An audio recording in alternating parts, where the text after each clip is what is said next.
Shwmae pawb? How are you all? Everyone okay? Did you watch the game this morning? Yes, excellent. So, clearly you're not here to see me, but I'll give you some background. I'm Daniel Glyn. I'll be asking the questions. I know that many of you have interpretation equipment. So, my name is Daniel Glyn. I'm a Z-list celebrity. Just to give you an idea of the kind of celebrity I have, Cardiff councillors this year asked me to turn on the Christmas lights, or actually they've asked me to switch them off. On the 7th of Ionawr, I'll be there with Martin Geraint. Did that work? You should be able to hear the interpretation. Excellent. Thank you very much. So first of all, please welcome Rhys Ifans.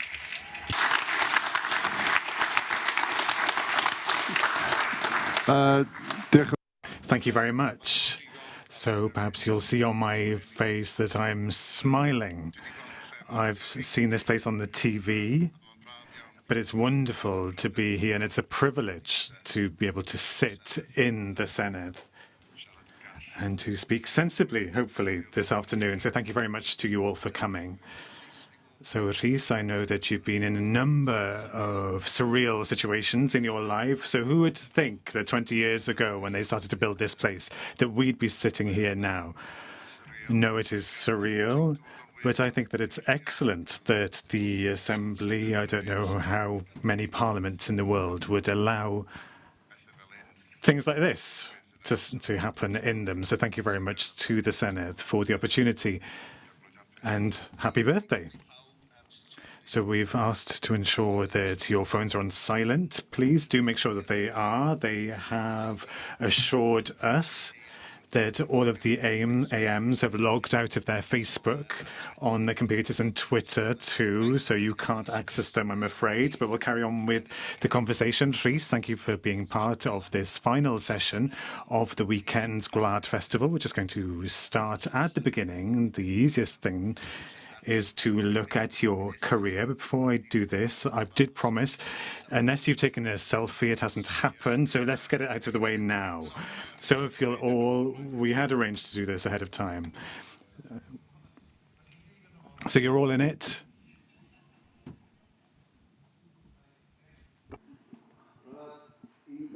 One, two, three.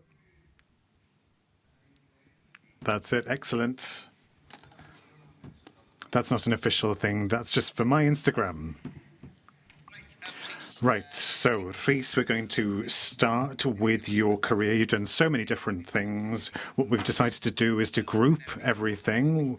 And the way this is going to work, we'll show a few clips and talk about what we've seen. The first thing we're going to talk about is that you've portrayed a number of real-life figures, which is probably the most difficult thing to do. So we'll look at a clip and we'll have a chat about it. Run the first clip, please.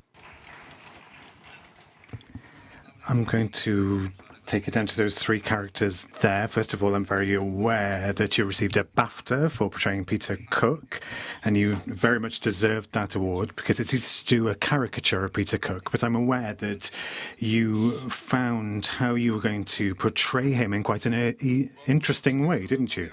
Well, yes, it was very difficult to portray an existing character or a real-life figure.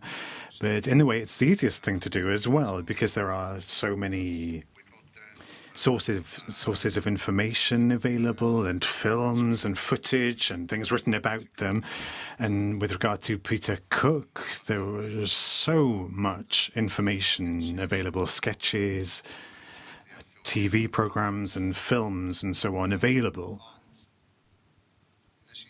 But I turned the role down about 8 times because I admired Peter Cook so much as a comedian. He was one of those unique entertainers who was a satirist, who was a clown, and who was a surrealist at the same time.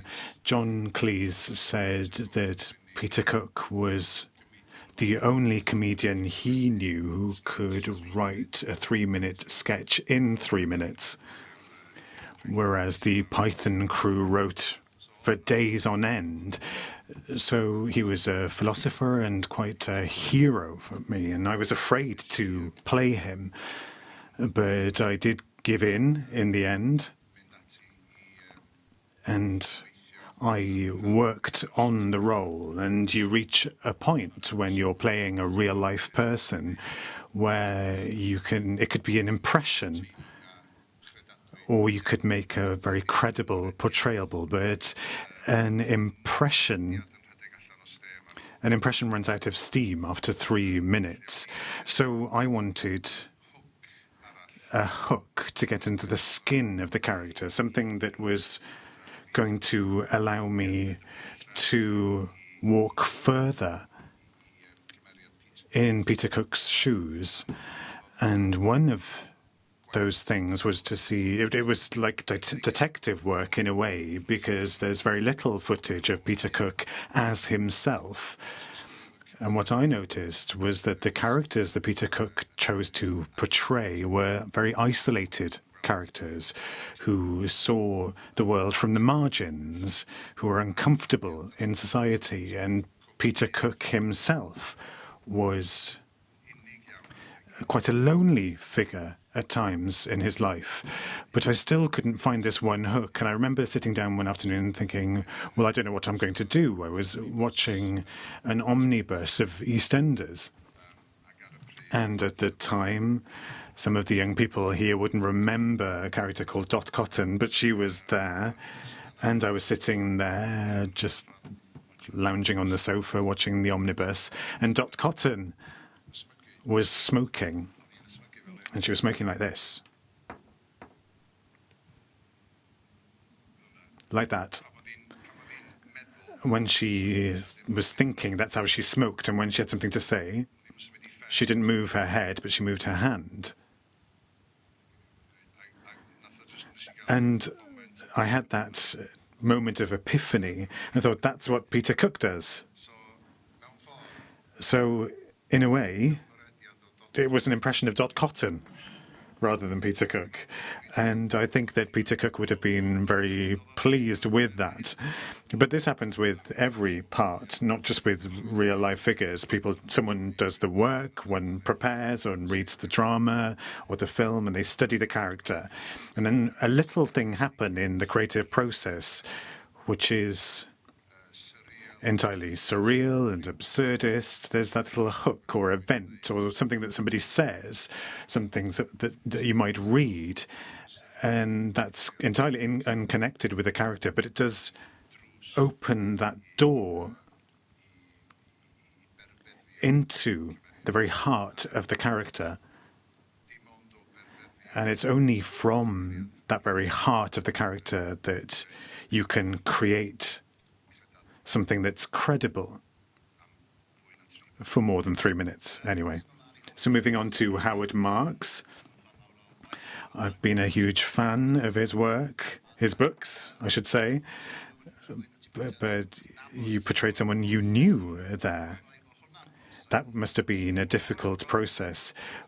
Well, as Howard would be smiling now to see me sitting here today. He was a very dear friend. And I remember Howard. I was in my teens when Howard was arrested in Spain, and I heard him speaking Welsh on the news, and I just thought, wow, there's an international pirate speaking Welsh in the 20th century. I thought, well, we'd lost our Harry Morgans and our Bartidis and our pirates, and he spoke Welsh. And that was so exciting that there was a rebel in our midst still. And so over the years, we became very close friends. I wrote to him in prison. And when he was released, he came to a Super Furry Animals gig in Pontypridd. And of course, we gave him a very warm welcome, and he came backstage. And I got him to sign every Rizla in my packet. And we had so much fun backstage. And I asked Howard, well, what do you plan to do now with your newfound freedom? And he said, well, I'm going to write a book. And I was a young actor at the beginning of my career. I was inexperienced, and when I asked him, Howard, if they ever make a film of your book, may I play you? And he said, of course. So we had to do a dealer's deal. We had to shake the hands. That was a big deal in the world that Howard occupied. And if you shook your hand, that was you giving your word. And we shook hands, and I forgot all about it. Then 13 years later, we made the film. And one of his family members brought in a video of the moment that I shook hands with Howard, and we made that deal 13 years beforehand. So he was a man of his word. And it's a great loss. He was a very close friend. He was a troubadour, he was a raconteur, and his life was extraordinary. He went from a world where the most important thing in his life was that nobody knew who he was, and then he went to prison, and of course everybody knew who he was. So his life was overturned overnight in a way. So no, it was wonderful to play him, and I remember there was one moment when we were filming in Alicante, and Howard was with us occasionally on the set, and he came in because the food was free, and he sat in my trailer,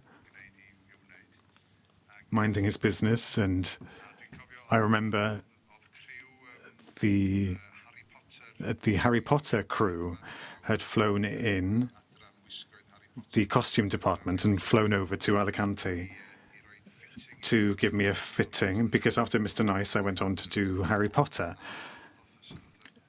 So the costume staff came over to Alicante, and I was sitting in my room in the hotel with the door open, and they put me in the huge costume with the wizard's sleeves and the stars and the hat, so a wizard's costume. And Howard just happened to walk past the room and just did a double take and looked in.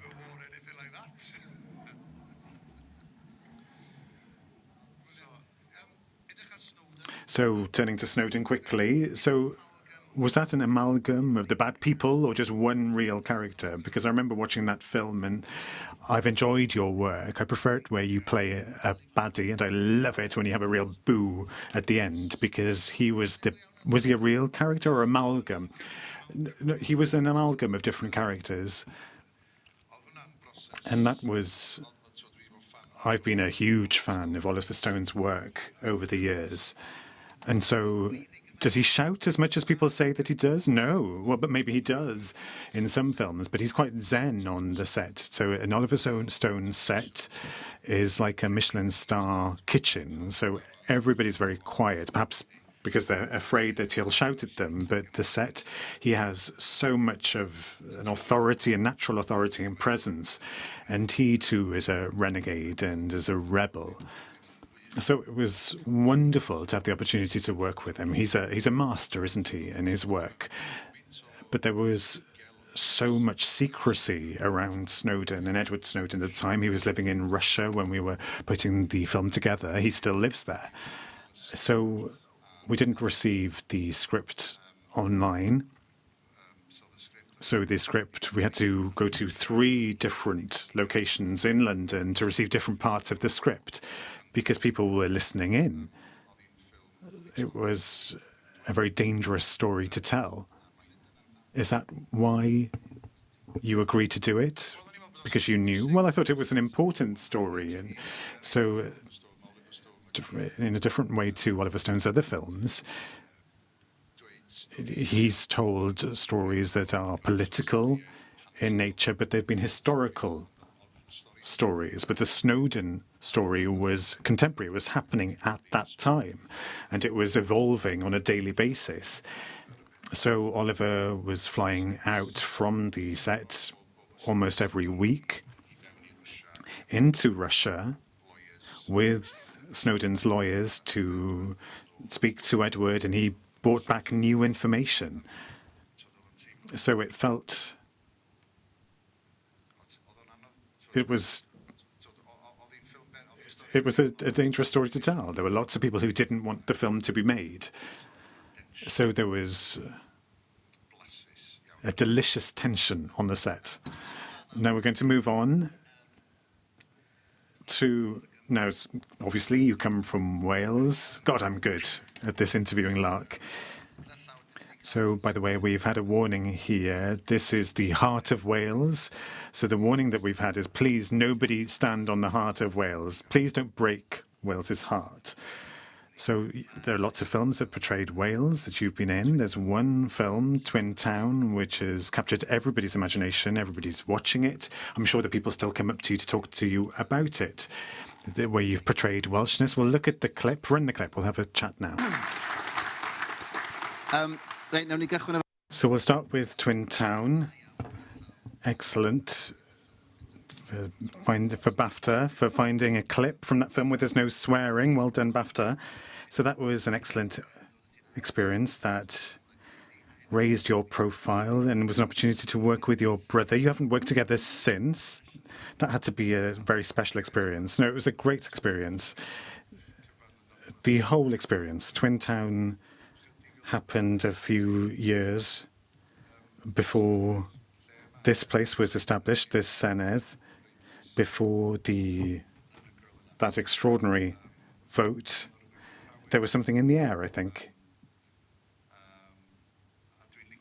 And I like to think that it was a very close run vote. And I think that films like Twin Town and that spirit in that time with the new bands like Super Furries and so on, that was a very specific demographic in Wales who felt at last, perhaps, that they were being represented on film or in song. So that wasn't the case before that. So there was a buzz, I think.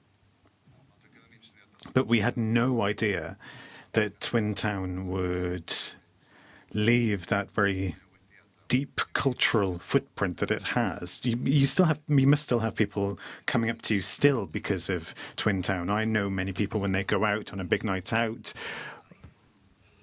it's like an automatic, well, we're out, we'll get drunk, a few pints, take away, we'll watch Twin Town. They still do that. It's still part of that night out. Well, that's great.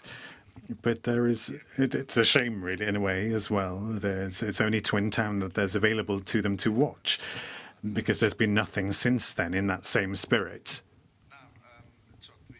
But I've heard of entire families who reenact scenes from Twin Town, and occasionally we do have readings from the script. We did one in a festival a few years ago, and it's always packed, and the audience remember the lines better than I do, and they know the soundtrack and so on.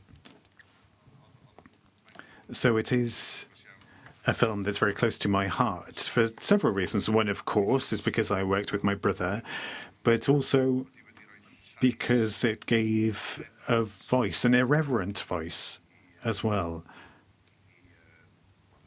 to Swansea and to Wales in general. So I think somebody described it as it raises a middle finger to Hollywood. And I think that's a very healthy thing to happen at times. So talking about being irreverent, Popular Chuff, the two Franks, what started as a sketch, it turned into a phenomenon again. Chuffing Crate, Siarad Cymraeg all the way. They're catchphrases now, aren't they? People still use them 20 years hence. So did you expect that? Because I was around at the time and it looked like something where you just threw the characters together and you thought you'd be doing it for once and you'd see what happened. Well, the Franks came from me and Meirion in Culverhouse Cross, in the wigs department, playing with wigs. So I think it was a wig for some newsreader or something. They were just on two blocks, so two bobbed wigs. So they're like Anna Wintour wigs. I don't know if she wears a wig, but we just put the wigs on, and we looked at each other, and we thought, well, you look funny, and you look funny as well. And then the voices came, and this accent, but they were a vehicle for us in a way to be able to have two people who weren't Welsh people to look at Wales. It was an opportunity to look through that lens. And so that was the subversion behind the thing, was that you had two learners from the north of England looking at how strange we are as Welsh people. So it was an opportunity for us to laugh at ourselves, which is really important.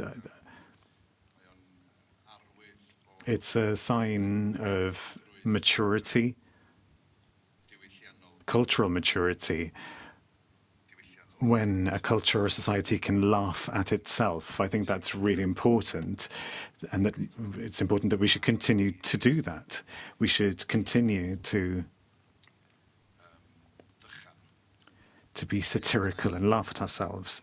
I know that there's one scene with one of the members here, Lord Ellis Thomas, where you have him in a bald wig playing the Dalai Lama, I think it is. It made sense at the time, I'm sure.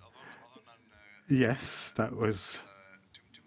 I don't remember what exactly happened, but I don't remember what the story was that we'd written, but I remember the meeting where we said, well, it would be hilarious to have David Ale in a bald wig, wouldn't it? Oh, yes, OK, we'll write that. And fair play to him. He was game. Not only was he game, but I think he actually enjoyed himself a great deal, playing some kind of spiritual guru. So perhaps he'd argue that he still is a guru. I don't know. But Under Milkwood was directed. It was an opportunity for you to work again with Kevin Allen. Now, first of all, it was wonderful to see a Welsh version of Under Milkwood being put on film. I know that was an interesting experience, but it was an opportunity for you to work with Kevin. Everyone's asked me to ask you. People have said that there's going to be another Twin Town. Is it going to happen? Kevin Allen says that yes, there will. What's your take on that? Well, there is a script, a completed, hilarious script. So Kevin is ready to go. It's just a matter, as it always is in this world of finance. Film financing is a nightmarish process sometimes. So it's just a matter of financing the thing now. So I think that Universal owned the original rights to Twin Town. And fortunately, when they own the rights, they own the rights for the characters as well. So that's been a very difficult process for Kevin to unravel all of that. So it won't be a sequel, but a companion piece. So I do hope that it will be made at some point. There is an appetite there for it. Now, we've seen many films now, independent films. We've seen a few of those. You've also worked... Where are you going? I just want to get closer to you. It is a little bit like that. So you've also worked on major Hollywood films, and quite early on in your career as well. So we'll run a clip now just to see what films you've made. One forgets sometimes all the things that you've done. Run the clips, please. Very nice. Not bad at all. I never thought I'd be standing in my underpants in the Assembly, so that's a box ticked. We'll start with Notting Hill, when Notting Hill came out. That, at the time, was the most successful comedy in film history. It's as simple as that. Now, I can say this with hand on heart. I've watched Notting Hill a number of times, and I always say if you take your character out of the film, it's not really particularly good. I think you saved the film. I'm sure you'd agree with me. I don't know if anyone's watched the new Captain Marvel film. Have you seen that? We'll take the cat out of that, and it's not a particularly good film. And the same is true with Notting Hill. How old were you doing that? It must have been a huge thing, a huge responsibility to be in the most successful comedy film in the world at the time. Well, I lived in Brixton at that time with some members of the Super Furries in quite a humble abode. So I got the part, and I knew that it was a major production because Hugh Grant and Julia Roberts were stratospheric at that time. But I had no idea. I wasn't ready for the impact that Spike would have, because he was a Scot initially. Yes, he was a Scot initially. And I'd worked with Roger Michell twice before Notting Hill. I did Dan y Wenallt, which was a stage production at the National Theatre in London with a Welsh cast, and Roger Michell directed that, and then we did another film, Enduring Love, with Daniel Craig and Samantha Morton. So Roger was aware of my work, and for some reason he thought I was a good fit for Spike. So that meant that Spike became a Welshman. But I had no idea as to how huge that film was going to be. I remember flying to America to promote the movie, and for the first time people from another country, another continent, recognised me on the street. And in looking back, it was quite traumatic in a way. I tried to enjoy it, but it was quite overwhelming in looking back. But I'm extremely proud and grateful to have been involved with that film, because it is now a classic. And it certainly opened a huge number of doors for me in the United States. I do have a few questions, because I've seen the film a number of times, and there are little things. Clearly it's said in the script, Spike is in his pants. But you've actually exposed one of your butt cheeks, and there's no way that was in the script. Did you just say, well, let me do this? No, Roger Michell said that you know you can run with the ball. So there were a number of scenes, and I think there's one scene where Hugh Grant is speaking in the room, and I'd found a pair of goggles, and I worked out that if I smoked, I could fill the goggles with smoke. And we were filming the scene, so I decided to do that, and I was sitting behind him when the camera was in front of him, and Hugh was acting, and the whole crew were cracking up, and Hugh just turned around and said, well, what's he doing now? So there was a great deal of that, and it was wonderful on such a major production to have that freedom to ad-lib. Well, Richard Curtis is an incredible writer. I remember coming to see you in Brixton when you got this script, and I was just banging on about scripts. And it was difficult to get a copy of scripts at that time. I mean, I had a copy of 4 Weddings, and I was just so surprised that it was all down there on the page, and you showed me the copy of the script, which you probably shouldn't have done. And I remember reading it and seeing the film, and everything was there. And Richard Curtis obviously remembered you because he cast you in The Boat That Rocked. There's an American version which got another name, Radio Rock, yes. Now, I love Richard Curtis. Is he a great person to work with? Well, he's like Christmas in trousers. He's an extremely generous individual. And of course, he's a genius. He is a true craftsman. He's unsurpassed. And he can see a joke coming from a long way off, and he's a good friend now too. We've seen you in Harry Potter, of course, because everyone's been in Harry Potter.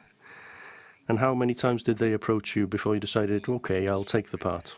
Well, no, I took it immediately, although I have to admit I hadn't read the books. No, neither had I. But I was aware of it, of course. I think I did the last film or the penultimate film, so I was very familiar with the brand. Again, it's globally recognised, and I arranged a minibus from Cardiff with some friends. I don't know if you were there, actually. To that. There were plants. Oh, these were friends who had children who loved Harry Potter. Oh, I've got children. I'm sorry, Dan.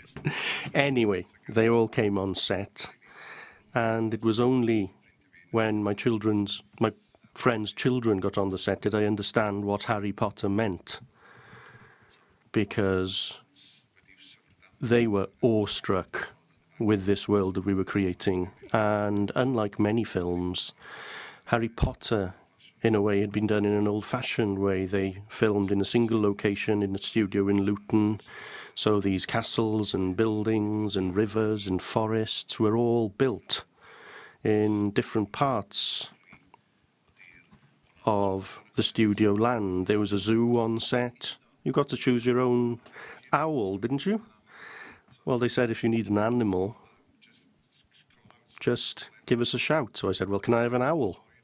And there was a chap there who bought you an owl. So it was Kentucky Fried Owl. So it was a huge, efficient machine. And of course, getting the call up to do Harry Potter was the closest I'll ever get to an MBE. So when you look back now, because it must be really interesting being in the situation that you were in, because do the scripts come to you? Do you have people who look at scripts on your behalf and think he might be interested in that? Do you have to read scripts regularly? Well, I do have people who read scripts on my behalf, and I've been with my agent now for 20 years, so we do understand each other. But of course, when you get a call for something like Harry Potter, you almost don't need to read the script. You don't tell J.K. Rowling, can I see the script, please? No, you certainly don't do that. It's a process of discussing and seeing what will be interesting to do next. Yes, certainly. Now, where are we now? Look at me pretending that I've prepared. So you've collaborated with huge stars, and there's a montage here. Run the clip, please. Now I'm very guilty of doing this when I hear about that you're working with these people. I always want to know whether they're nice or not. You always say, oh, no, they're all great. I've never heard you slagging anyone off, to my great disappointment. But out of the people you've worked with, you must sometimes have that surreal feeling, well, I can't believe I'm with this person, and you're in awe of them. Well, Well, yes, but you also feel, wow, I'm going to be working with a master, and when you're working with a good actor, then your own acting improves. And I've worked with Meryl Streep or whoever else it may be, Gene Hackman, at the time when they're in 3D, they're just another actor. And when you see the film, you're going, oh my God, it's Gene Hackman. Or whatever it may be, or whoever it may be.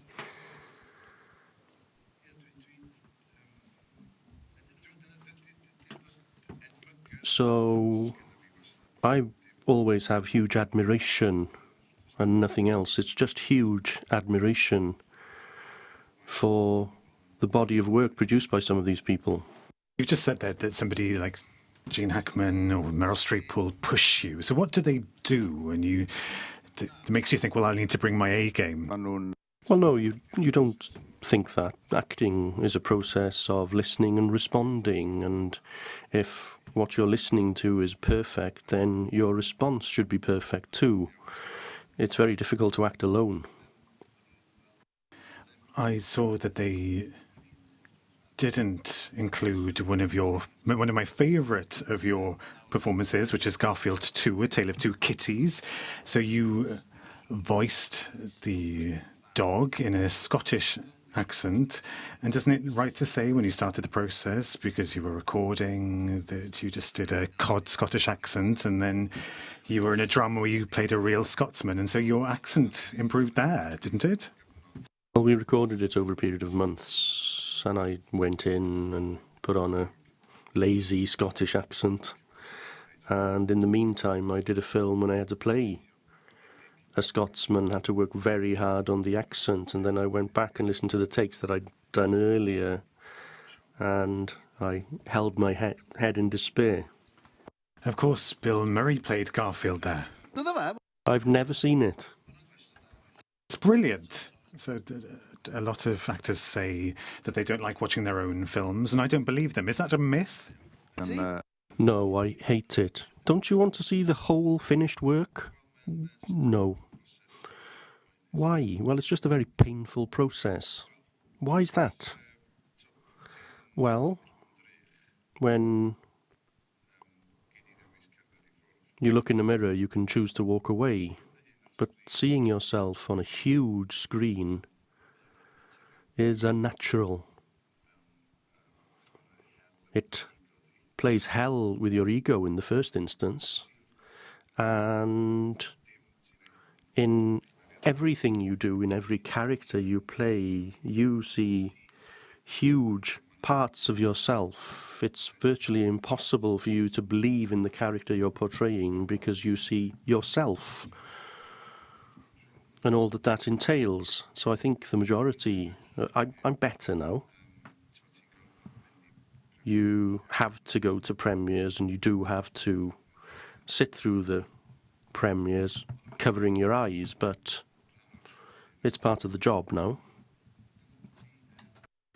I know that you're an ambassador for Interfilm. Why did you decide, well, I would love to be an ambassador for Interfilm? Because I feel hugely privileged that I've had the opportunities that I've had, and much of that has been by chance. The skill is to understand when there's an opportunity opening up before you, and then to grasp it and to run with it. Now, Interfilm uses film as an educational resource in schools, working with young people, obviously, and what attracted me to Interfilm for the first time is that when you show a film to a classroom full of children, it's a great leveller. It doesn't matter what their literacy ability is, it's very democratic. The whole class can discuss their emotional response to a story on the same level. And also, it opens up the film industry so that it isn't an impossible dream for young people, that there are opportunities available in the film industry.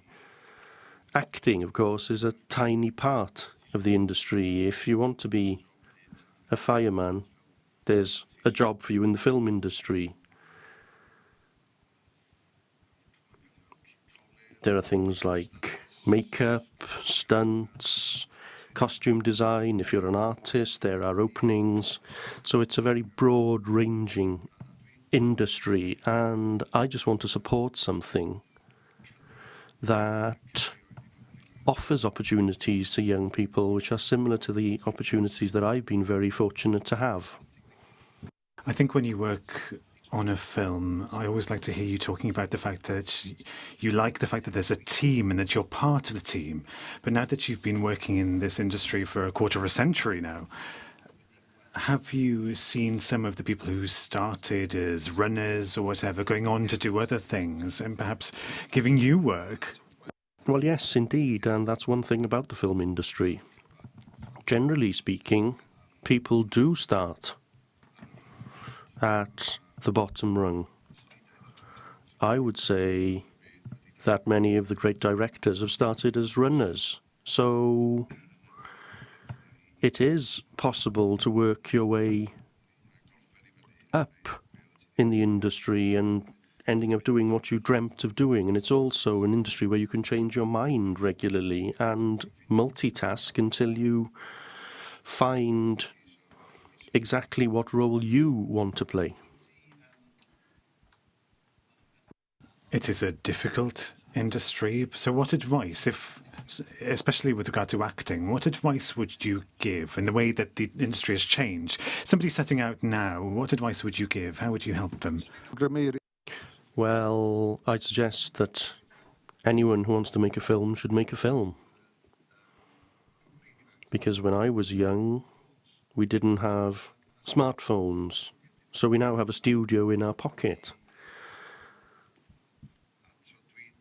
And I'm nowhere near as well versed with these smartphones as young people are, so you can edit material and you can just carry on doing it, telling stories, making films, and before you know it, you'll have a corpus of work that you can present to a college or to a director or a producer. And if I was a producer, I'd want to see that somebody had a body of work behind them, that they were hard-working and diligent. That's one piece of advice. Advice for a young actor, well, do everything. Take all opportunities. There's no such thing as being cool or not cool. Take every opportunity to act, be that paid or unpaid. Do it. It's the same as anything else. The more you do it, the more opportunities will emerge. And again, that's why Interfilm is so successful. Great. We're going to show quickly now, because we've talked about your film career, but you've always been willing to appear in pop videos made by your friends, when pop videos were a thing. And at the time, they were huge. You had MTV. You couldn't have a song out without it having a video. Unfortunately, it's not an art form that exists so much now. But at the time, we'll run the clip and then we'll have a quick chat about it. That's the only time that Noel Gallagher would allow anyone to pretend that he was singing. I haven't seen him done that before. In terms of music, part of your mythology is that you were a singer for super furry animals. Now, is that true? For about an hour, was it? Well, it was in a bedroom in Colham Road in Cardiff. I lived there with David, the drummer, and Bumf. And there was a mixing desk which ran on coal. It was an ancient thing, and we were dabbling there. And the name Super Furry Animals existed for 5 years before anyone picked up a guitar.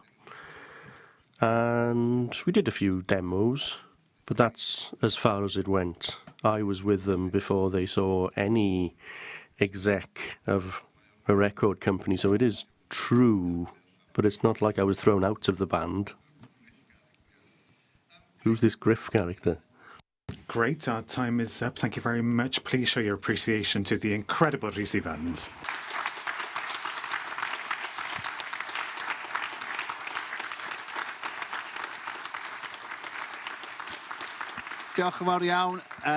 Thank you very much to you all for coming to these sessions. Thank you for the invitation to be part of the GWLAD Festival. Thank you to the 15 people that they asked before they invited me to present. But before we finish, I want to invite Eva from Interfilm onto stage.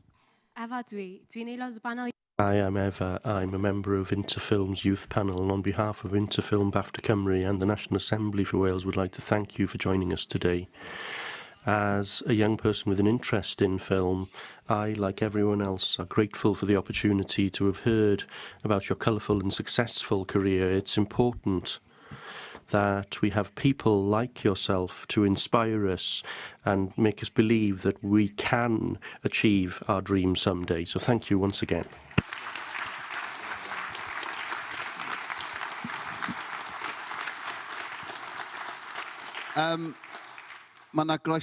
So you're welcome to stay here until tomorrow morning when the AMs are back. If you want to leave a message on their computers, I'm sure they'd appreciate that. Once again, thank you very much to you all, and thank you to Rhys Ifans. Thank you.